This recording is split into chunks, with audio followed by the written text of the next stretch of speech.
কেন এতগুলো মানুষ প্রাণ হারালো? সত্যি কি বিষাক্ত পদার্থের জন্য এই ঘটনাগুলি ঘটেছিল, নাকি এসব কিছুর পেছনে রয়েছে একটি অন্ধকারময় অভিশাপ? সেটি জানারই চেষ্টা করব। তার আগে আমার চ্যানেলে নতুন হলে অবশ্যই সাবস্ক্রাইব করে থাকবেন। তুতেনখামেন ছিলেন প্রাচীন মিশরের তুতমোসিদ বংশের শেষ সম্রাট। মোট 10 বছর রাজত্ব করার পর মাত্র 19 বছর বয়সে মৃত্যু হয়েছিল তার। তবে মৃত্যুর কারণ কি ছিল? তার মৃত্যুর পর দেশ বিদেশের বহু প্রত্নতত্ত্ববিদ তার পিরামিড নিয়ে গবেষণা শুরু করেন। দীর্ঘকাল ব্যাপী পরীক্ষা নিরীক্ষার পর হার্ডওয়ার্ড কার্টার এবং লর্ড কার্নারভান তুতেনখামেনের রত্নখনি আবিষ্কার করেছিলেন। তারপর থেকে শুরু হয়েছিল এক মারণ খেলা। জানা গিয়েছে গভীর খনন কার্য চালানোর পর আবিষ্কৃত হয়েছিল তুতেনখামেনের সমাধি কক্ষের প্রধান ফটকের সিঁড়ি। ওই সমাধি উন্মোচনের তারিখ ঘোষণা করা হয়েছিল 1922 সালের 26শে নভেম্বরকে। এই ঘটনার কিছুদিনের মধ্যেই লর্ড কার্নারভান হঠাৎ মারা যান। এটাই ছিল সূত্রপাত। এরপর থেকে একের পর এক অঘটন ঘটতে শুরু করেছিল। ঘটনাগুলি প্রকাশ্যে আসতেই প্রশ্ন ওঠে, তুতেনখামেনের সমাধিতে পা রাখলে কি মৃত্যু ঘটবে? সেই রহস্যময় সমাধির টানে পৃথিবীর বিভিন্ন প্রান্ত থেকে বহু পর্যটক এসে ভিড় জমাতে শুরু করেন। কার্নারভান সেই সময় ছিলেন ইংল্যান্ডে, কিন্তু কিছুদিনের মধ্যে অসুস্থ হয়ে পড়লে তিনি স্ত্রী এবং সন্তানদের নিয়ে মিশরের রাজধানী কায়রোতে চলে আসেন। কয়েকদিন পর তিনি কোমায় চলে যান এবং 1923 সালের 5 এপ্রিল তার মৃত্যু হয়। তবে কার্টারের সঙ্গে এমন কিছু হয়নি, তিনি 75 বছর বয়সে মারা গিয়েছিলেন। কার্নারভানের মৃত্যুর পর থেকেই কায়রোতে এক ধরনের অন্ধকার সময় নেমে আসে। বলা হয় ওই সময়ে আশ্চর্যজনকভাবে কায়রোর বিদ্যুৎ সংযোগ বন্ধ হয়ে গিয়েছিল। আরো অদ্ভুত বিষয় হলো কার্নারভানের মৃত্যুর একই সময় লন্ডনে থাকা তার পোষ্য কুকুরটিও হঠাৎ মারা যায়। তুতেনখামেনের রত্নখনির সেই মৃত্যুলীলাকে ঘিরে এই প্রাচীন প্রবাদটির প্রচলন হয়, তুতেনখামেনের সমাধিতে যে পা রাখবে মৃত্যুই হবে তার শ্রেয় আশ্রয়।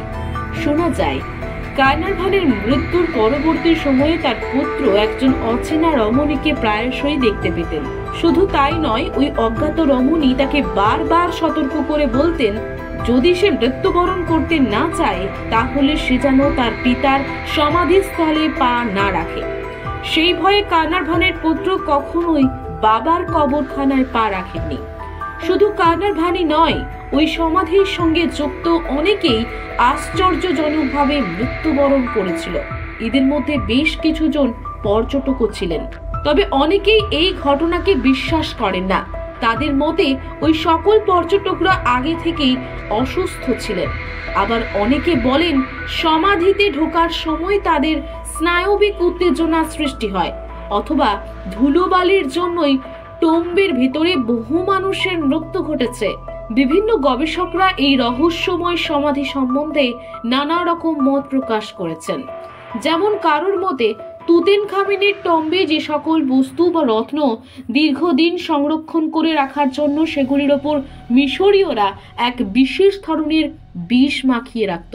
ফলে বস্তুগুলি সংস্পর্শে কোনো মানুষ আসা মাত্রই তাদের শরীরে এক বিশেষ জীবাণু প্রবেশ করত এবং অসুস্থ হয়ে তারা মারা যেত। মার্কিন যুক্তরাষ্ট্রের প্রাচীন দ্রব্য সামগ্রীর বিভাগীয় প্রধান ডক্টর গ্যামল মেহরেজ তুতেনখামেনের সমাধির সমস্ত ঘটনার অবিশ্বাস করে টম্ব থেকে কিছু জিনিস নিজের সঙ্গে নিয়ে দেশে ফিরেছিলেন।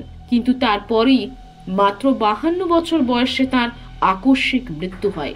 এই সকল ঘটনায় আকর্ষিত হয়ে 1980 সালে ইউরোপের একটি দল ওই সমাধিতে একটি সিনেমার শুটিং করতে আসে।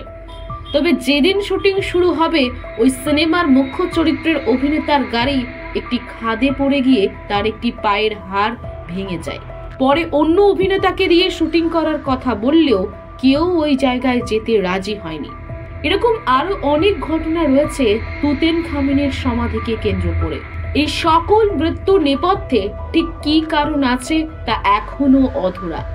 তবে অনেকেই মনে করেন হাজার হাজার বছর ধরে ঘুমিয়ে থাকা এই রত্নখনির ঘুম না ভাঙলেই ভালো হতো, তাহলে হয়তো এতগুলো প্রাণ যেত না। সব শেষে একটাই কথা বলতে হয়, বিশ্বাসে মিলায় বস্তু, তর্কে বহুদূর। তবে তুতেনখামেনের সমাধির রহস্য আজও অধরা। কেন এতগুলো মানুষ প্রাণ হারালো? সত্যি কি বিষাক্ত পদার্থের জন্য এই ঘটনাগুলি ঘটেছিল, নাকি এই সব কিছুর পিছনে রয়েছে একটি অন্ধকারময় অভিশাপ? এই প্রশ্নগুলির উত্তর এখনো পাওয়া যায়নি। বলা বাহুল্য, বর্তমানে মিশরের আইন অনুযায়ী এখন শুধুমাত্র মিশরীয়রাই তুতেনখামেনের টম্ব নিয়ে গবেষণা করতে পারবে। এছাড়া কোনো বিদেশি গবেষকদের সেই সুযোগ দেওয়া হয় না। আপনি যদি আমার চ্যানেলে প্রথম হয়ে থাকেন তাহলে আমার এই চ্যানেলটিকে সাবস্ক্রাইব করুন এবং পাশে থাকা বেল আইকন বাটনটিতে ক্লিক করুন আর নিত্য নতুন ভিডিও দেখুন।